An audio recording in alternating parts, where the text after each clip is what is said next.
Man's Search for Meaning is a seminal work by Viktor E. Frankl, an Austrian neurologist, psychiatrist, and Holocaust survivor.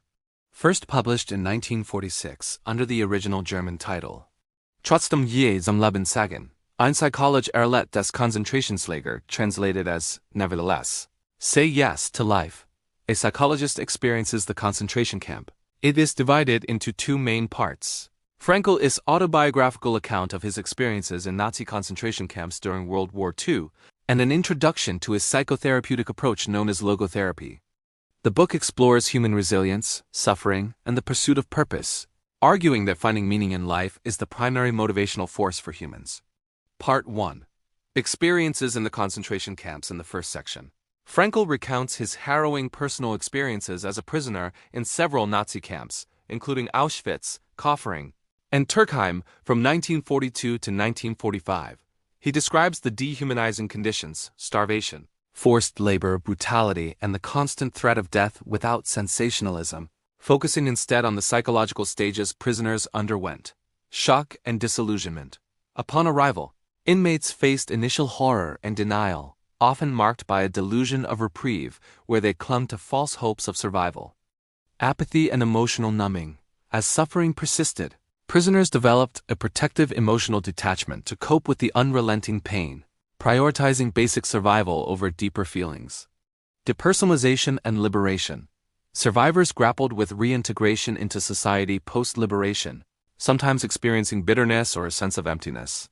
Frankl observes that while external circumstances were beyond control, individuals retained an inner freedom, the ability to choose their attitude toward suffering.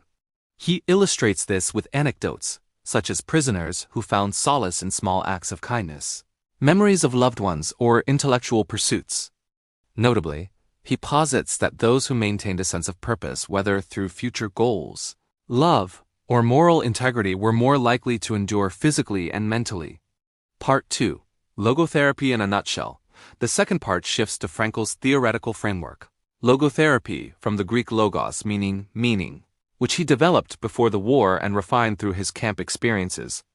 Positioned as the third Viennese school of psychotherapy, after Freud's psychoanalysis and Adler's individual psychology, logotherapy emphasizes that the will to meaning is the fundamental human drive, superseding Freud's will to pleasure or Adler's will to power. Key principles include freedom of will. Humans can choose their response to any situation, even when fate is unchangeable. Will to meaning. Life's primary motivation is to discover purpose, which can be found in three ways: through creative work or deeds, achieving something; through experiencing something or someone, love, beauty, or relationships; through attitude toward unavoidable suffering, transforming tragedy into triumph. Meaning of life. Meaning is not abstract or universal, but unique to each person and moment. It must be discovered, not invented. Existential vacuum. In modern society, the absence of meaning leads to boredom, depression, addiction, or aggression conditions. Frankl treats by helping patients reorient toward purpose.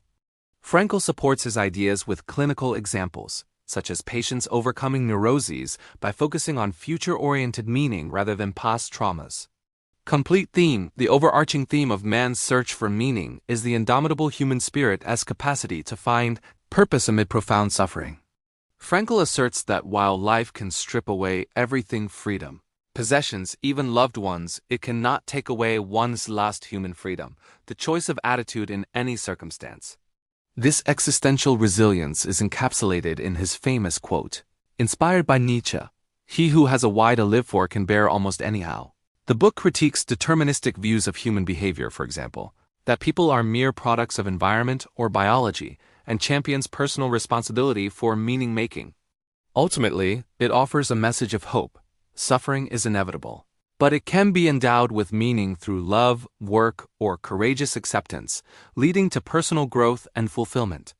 This theme has influenced fields like psychology, philosophy, and self-help, resonating in discussions of trauma, resilience, and the human condition.